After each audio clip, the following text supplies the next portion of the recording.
தஞ்சை, திருவாரூர், நாகை, புதுக்கோட்டை மற்றும் ராமநாதபுரம் மாவட்டங்களுக்கு இன்று அதி கனமழைக்கான சிவப்பு எச்சரிக்கை.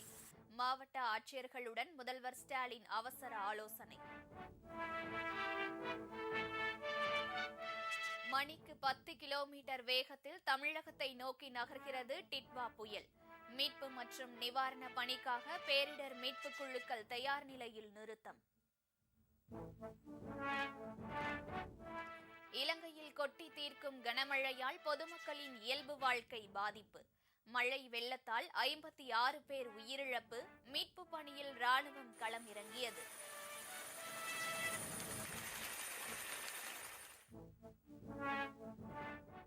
கலைகளையும் கலைஞர்களையும் போற்ற வேண்டியது நல்ல அரசின் கடமை.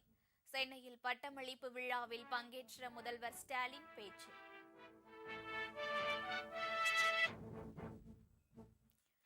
கோவாவில் 77 அடி உயரமுள்ள உலகின் மிகப்பெரிய ராமர் சிலை இன்று மாலை திறந்து வைக்கிறார் பிரதமர் நரேந்திர மோடி.